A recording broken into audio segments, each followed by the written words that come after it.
doctor told me that I had ACA, I at first of course didn't believe it because all my life I had no heart problems. ACA stands for abnormal coronary arteries. The main fear was when I'm doing sports and my heart's pumping and the aorta was crushing down on the coronary arteries, that it would stop the flow of the coronary arteries to my heart, and then I would be brain dead, obviously, and I would die. After school, I did a lot of sports. I did track, I did football, swimming, basketball, soccer. My aunt gave him the name of Forrest Gump, Run Forrest Run. He had so much energy. He's always running, always playing, so super active kid. I had a swimming practice. It was a very tough practice. The morning he's like, Mom, I just don't feel good, and then he like collapsed. He didn't pass out, he didn't lose consciousness. I woke up in the hospital.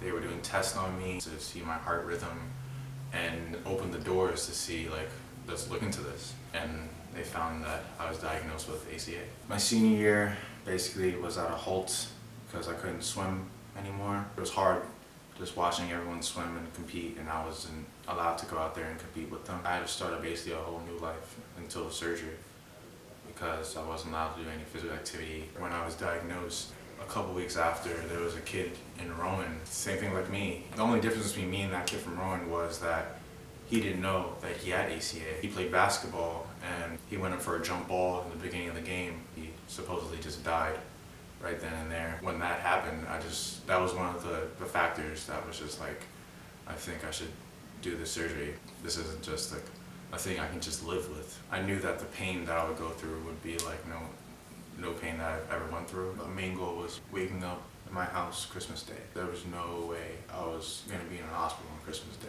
There was no way. Surgery day was scheduled to be December 19th, but it got moved to the 20th. I was very quiet that day. I think that was one of the days that I didn't talk much. It's only gonna be for a few minutes that I'll be gone from my family, and then when I come back, I have to get my strength back up.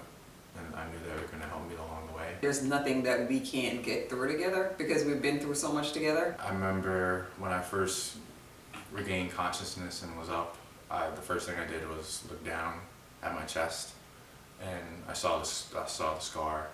The recovery process was by far the hardest thing I had to do in my life. It was kind of like watching a baby learn how to do everything again. To pee was a struggle, to poop was a struggle. He couldn't shower, he couldn't eat, he couldn't sleep right. The first thing I ate was water crackers. I ate them and I threw them up in less than 10 seconds. It was so bad. The doctors and the nurse was like, oh, this is good, you're opening up your throat. I'm like, no, this is not good. I peed for the first time. That was exhilarating. I also walked for the first time. I walked to one end of the hallway to the other, and that was like kind of like my lapse for the day. My last day at the hospital, it started with taking out the tube in my chest. And I remember it was the two nurses and my dad, and he told me like, all right, we're gonna count to 3, we're gonna pull it out. 1, whoo! It was pretty intense. Also, what happened was my first shower, and the funny thing was, during the shower, and I told my dad, like, Dad, I gotta go. And he was like, all right, then if you gotta pee, go ahead and pee. Like, no, I gotta go. He's like, oh. And I was holding my dad's arms during the poop because it was just all of my strength at the time because I still was so weak. All of my strength was to try to poop. And it was one of those moments that we'll probably never forget. The doctors and nurses did their rounds and came to my room and looked at all my measurements, all my heart rate, how well I was doing. And they told me that potentially I could leave today. And I was like, that's awesome. They were going to get back to me within 2 hours. And during that time, I was just doing my little walks down the hall. Instead of going back to my room, I went to the playroom. It is a children's hospital. I was probably the oldest kid in that wing at that time.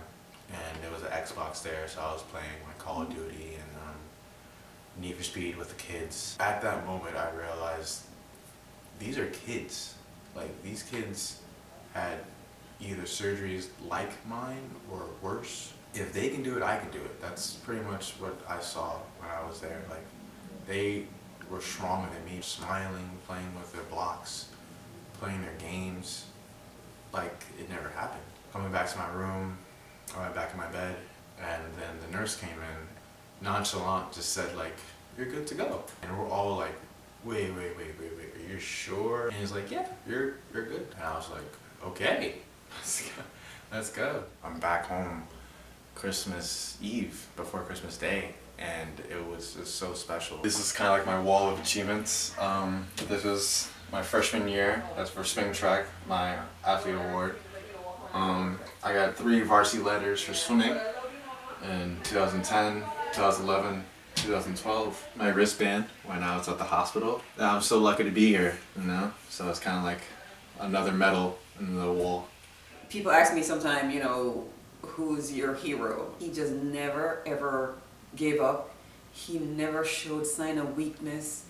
He never said, "Why me?" He never said, "Why me?" This kid really is my hero. Other little kid that's in our family circle that had to have open heart surgery too. Leslie made him stronger because he looked at Leslie and was like, "I could do that." Because Leslie did it. Once you have the mindset, once you have the support from your family, friends, you can do anything. I thank them so much. I'm really lucky to say this, but I did it.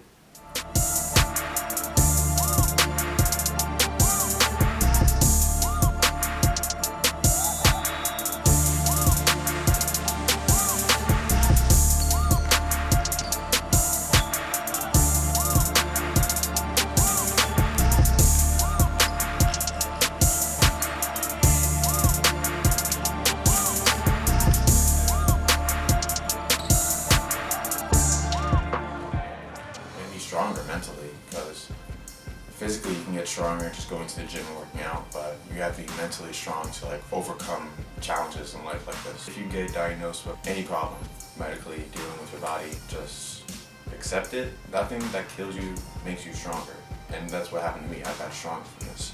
Just beat it, honestly. That's it. Are we good? Yeah, man, thank you. I gotta practice. See you later, right?